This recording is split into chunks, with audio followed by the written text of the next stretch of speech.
deep to left center field. Back it goes and gone. The 0-2 pitch. He struck him out swinging at 101. Swinging a drive, left field and deep. Back it goes and gone. And the Twins walk it off again. Yeah, I know we got a huge football weekend, but there's something about September baseball when your team's in it, and certainly the Minnesota Twins are as they get set for a huge series. I think I've said this to Cory Provus the last 3 Fridays, but it's another one starting tonight in Kansas City. And it felt like yesterday they had, I don't know why, I don't know if it felt like this to you on the broadcast, they had to get that one. Did it feel that way? You know, we were wrapping up the show yesterday, and I asked Denard, I said, look, I think it's a little early still to call it must win, Yeah. but an important victory yesterday because they've not played good baseball. That's the thing. It's not, they're losing, yes, but they're also just not playing clean baseball. Now, they're throwing a lot of young guys out there, so maybe that shouldn't be too surprising on the mound, in positions, fine. But there's just been some ugly games, some non-competitive games, some lopsided starting performances where you just all of a sudden you blink and it's 7, 8 runs, 9 runs that are on the board. Right.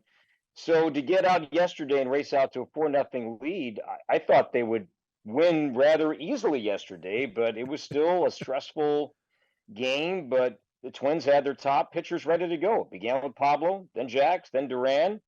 And I would think that Jackson Duran, nobody had crazy workload yesterday that I would think that both of those guys are good to go if needed tonight. But I thought it was an important game. And for Eddie Julian, his first home run since late April, man, I knew it had been a while, but I was surprised when I read that. But it was a great win and a nice flight into KC. And now we start this new series tonight. You mentioned that, and I look back, the game Saturday night with Toronto and just how things just kind of got away. You're right. It's just been, I don't know if ugly is the right word. It has not been eye pleasing of what they've done over the last little bit. It hasn't been competitive. No. I mean, the competitive aspect of these games, that was the Atlanta game with Bailey Ober, the Zebby Matthews game against Toronto, or the Louis Varland, fourth inning the other night. It's like, it's one thing, those are going to pop up. Those are going to happen, Dom. But to have 3 of those in like a 9-game span, that's odd. That's rare. And that's, to me, is what I keep going back to is that, yes, some losses, some ugly games, but just some non-competitive baseball games rather early. It's not like things are getting away late. That's happened a little bit. I think you could say that happened with, Jorge Alcala last month in Texas and maybe even Stephen Okert in San Diego. That's fair. But more, I think, in a more recent manner, it's been early. It's been mainly starters, and the pitching hasn't been as sound as we saw in the first half, both starters and bullpen.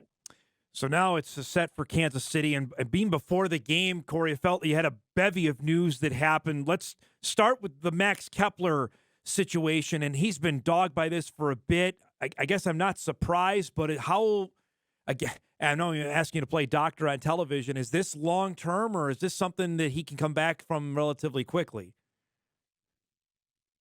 I have my doubts if we'll see Kepler play another game as a Twin. Wow. I do, and he's a free agent. Yep. And I have concerns about that. It just has not healed. They've tried to sit him, they tried to rest him. It's not clicking, and it's a bad injury. Anybody that's had tendonitis in their knee, can speak to that. It's not fun. And nobody's saying that, this is easy to play through. It's not. It's a painful injury. What I think is fair to criticize a little bit is I hate when you play short at this point of the season. Yep. Where clearly, and how the game ended on Wednesday, it turned out to be a moot point. But in a 1-run game, Carlos Santana gets on base to lead off the inning. That's the tying run. Nobody out. You want a speed guy off the bench. And they didn't have that. They didn't have that the other night. And that bothered me. I'm like, come on. This is the time of year. If you want to play that game in April, May, fine. It's a 1-run game. You need to have a guy to come off the bench. They have that guy now. They have a couple of guys now that can do that, but they didn't have that at that moment. And that to me was like, okay, Max is no good. It's not working. We can't play short. history says against Tampa Bay, we're going to play some one-run games because we have all season long. Let's be prepared. And I think that is fair criticism that they just did not have that kind of body ready. And they did the next day with Deshaun Kersey Jr. Yeah. But at that moment, that kind of, I think, is fair to criticize. And on top of that, we played the video yesterday, Corey, of Byron Buxton when he got ejected from the game on Wednesday night in St. Paul. And on top of that, the hip bugs him again. It was a double whammy of things that happened. And now we were visiting off air. I mean, there's got to be a good opportunity here that maybe he doesn't play again either this season. I think that's also certainly a possibility. And, Byron's never been thrown out of a big league game. Yeah. He's never been ejected. It wouldn't shock me if part of his frustration leading to that ejection was connected with he can't get right physically. That all the work he's put in, the mindset he had in spring training, what he told me at Twins Fest back in January on a stage at the Fillmore in downtown Minneapolis, that I'm back. I'm going to play center. And man, he looked good. He looked really good. And then at this point of the season, remember, he's not been a part of many playoff teams. No. And he's had a couple of at-bats and a couple of games here and there, but he's not played a vital role in any playoff team. And it's got to be killing him that this is happening again. So who knows? I mean, this has been going on a while, and hit the reset button for him too. I don't know what happens next. Yeah. I know he had a cortisone shot about a month ago, but even the buildup took, I think, longer than people expected after that shot and after the cortisone began to do its magic. So I had my doubts there too. I hate to sound like the Grim Reaper here, but just history tells me with these guys that there's just some guys heal. And, Royce is one of them. Royce is a guy that just heals, and he's able to find a way back where others just try, but just are not there yet. And this is an important note for people that don't follow the minor leagues. The minor league season, as you and I were visiting, ends in a couple weeks. So the opportunity to play and rehab there ends in, 10 days, right? 10 to 10, 14 days. Yeah, I mean, the minor league season used to end around Labor Day, right? And the playoffs would start. So they changed that when they adjusted the schedule a little bit. And now that every minor league team is off on Monday, the Saints will play their last game in 13 days. That their season, the regular season ends 2 weeks from yesterday. And so time is winding down for players to go rehab. I'd have to go check. There are some rules that you can keep your AAA facility open for a little bit longer, not too long. It's not like a week or 10 days, but maybe a few days after the season ends, but not much longer than that. So then you're talking about if guys need to go get some semblance of simulated play, then that would happen in Fort Myers. I got to tell you, I don't see Carlos Correa, Byron Buxton, Max Kepler in late September flying down to Fort Myers. I think they're going to be like, nope, I'm good. Let's just, put my gear on and give it a go. Yeah. So, they're playing against that minor league clock a little bit right now. What do you know or tell us about Deshaun Kersey Jr. and what kind of player he is? Well, I've been saying his name wrong for the last 2 years. I thought it was Deshaun Kersey, like Jerome Kersey. But Sean Aronson, the great voice for the St. Paul Saints, he texted Chris and I before the game last night, and he said it's actually Kersey. Huh. So like Jersey, but Kersey. Okay. So I love that. So I'm really grateful that Sean reached out. So, he's somebody that has really blossomed here and come on, and he's another left-handed hitting outfielder, and the Twins have a surplus of left-handed hitting outfielders. One of these days they're going to get a right-handed hitting outfielder again, but that's where they're at right now. But he's a guy that can play center, can play other spots too, but he's got speed, he's got some pop. That he was a guy, he had some injuries this season too. But he's Austin Martin, had to go play some center field this season with the Saints because Deshaun was banged up a little bit. But I think center is where he probably fits in best right now. But yeah, it wouldn't shock me if he plays some corner as well. There's also the story out there before we go to break on where Royce Lewis could potentially play second. It's out. I guess hesitant maybe is the best way to describe that he is about playing second base. Is that something we see imminently here? He started there the other night, and that was his first start. He played there for the first time on Sunday, finished the game there on Sunday against Toronto, then started at second on Wednesday night. I think it's a massive story. I think it's a huge story. I think if this was New York, Chicago, LA, Philly, I think this would be leading the talk show circuit in terms of baseball. I'm not saying it's going to trump football. I'm not going down that path.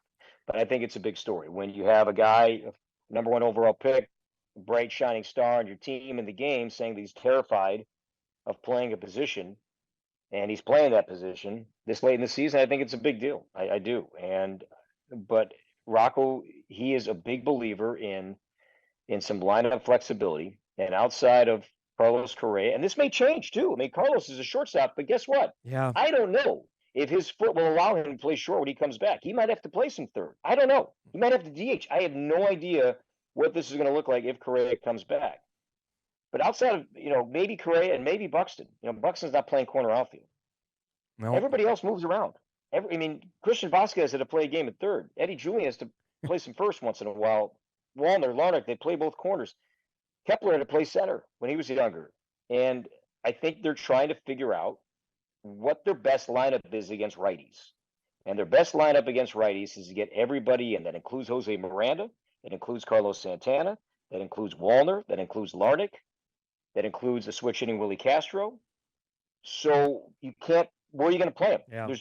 You have to find a way to play him. And Jose Miranda, I think we're past the point now. This is a fluke thing. He's better against righties than lefties. I mean, look at the numbers. We're 500 bats into the season now, and this is who he is this season. This may change over time, but Miranda, if you look at his splits, killing righties, not so much against lefties. He's got to play. He's got to play against righties. So he's either at third or he's at first. Well, Santana's got to play. He's going to win a Gold Glove there. Yeah. So where does that leave Royce? Either DHing or second base, and that's kind of where they're at right now. We'll break. We'll come back with Cory. We'll preview the series with Kansas City that begins tonight with a lefty on the mound in Cole Reagans, who's throwing for the Royals. We're back with Cory Provus. We wrap up hour one on this Friday morning. Back on Hot Mic right after this.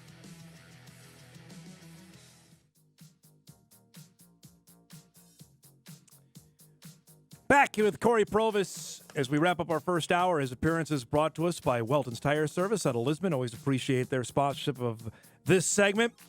Monstrous series begins tonight. Again, like I mentioned when you joined us, it seemed like every time you joined, the biggest series. Well, here it is again with Kansas City.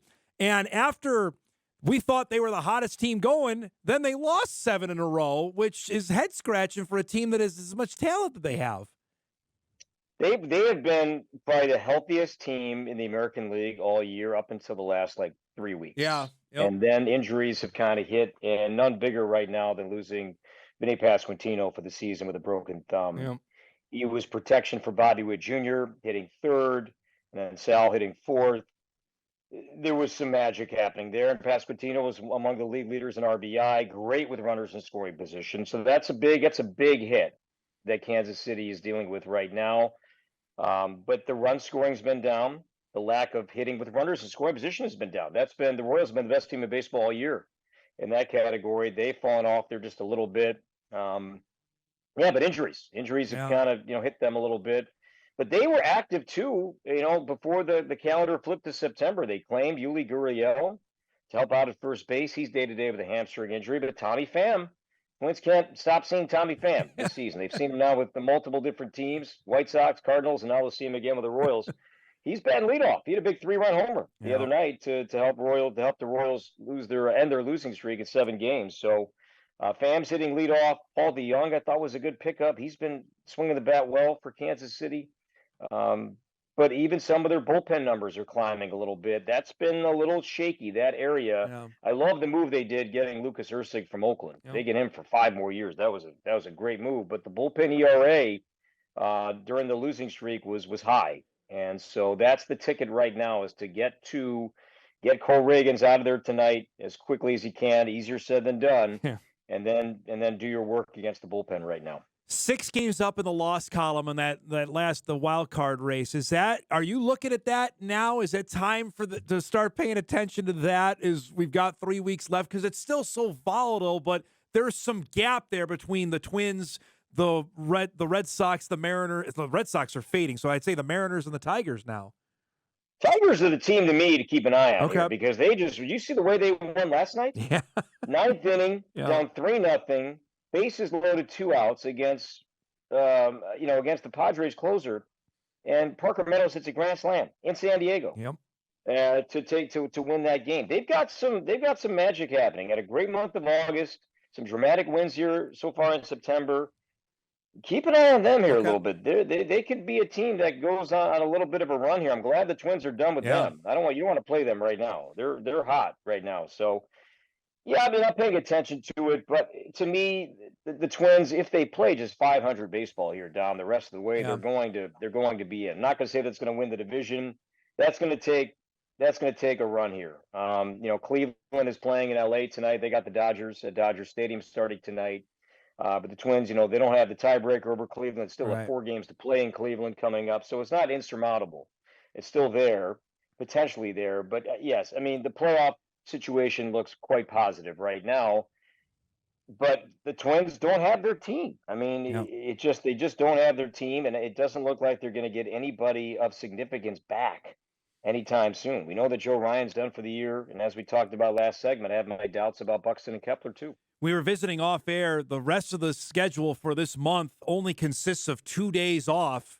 They're playing now all the way until next Thursday, where they have a day off. This is what they're going to have. You mentioned they're not their full team, and they have less days off than they had last month. That's not a great recipe, Corey, for the rest of the year.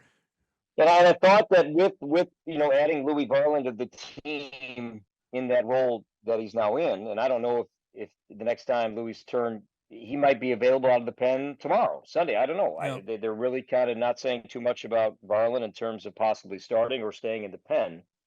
But I thought there was a chance that they might skip some of the rookies a little bit and push, Simeon back maybe to Monday and give Festa and give some of these guys an extra day with the addition of Varland maybe in a starting role. That's not happening. So Sim's going to go on his normal day. Same with Festa. At least that's what they're saying for now. But yeah, they're going to rely on these rookies. And for Simeon especially, his velocity's been down the last couple of starts. Festa's looking good, man. Festa's ERA the last 8 starts. I mean, he's in the low 3s. He's pitching fine. I mean, the velocity looks good. His strikeout to walk ratio is fantastic. So Festa right now, if you're asking me, possible Game 3 starter, I think he has the edge right now over Sim and even over Zebby right now. But it could be that.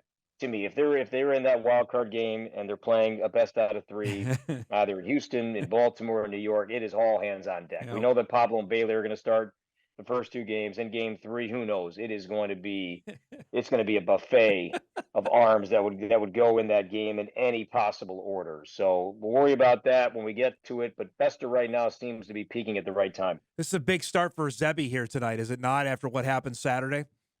I think he was tipping. I think probably many do. The quality of contact that the Blue Jays were making against him, it wasn't dinks and doinks and broken bat flares. It was. I don't think I've ever done sound effects in the show with you before, but it was barrel after barrel. Yes. I mean, they had swings that they knew what was coming, and I get why they're not probably going to say that publicly, but I would imagine that upon looking at the film and looking at the tape from that game, that he was tipping. Yeah. And I'm sure he spent these next few days with the pitching team, both teammates, but those, with Pete Mackey and Kobe Suggs and Josh Kalk and Josh Ruff and all these people that help out, Harry Welsh with the pitching plans to say hey, let's clean this up, clean that up, and curious to see how he does tonight. It's great to see, as always. You got the big call tomorrow night. We'll be watching on Fox, and we'll do this again next week, all right? All right, Jack and a tie tomorrow, Dom. Sorry.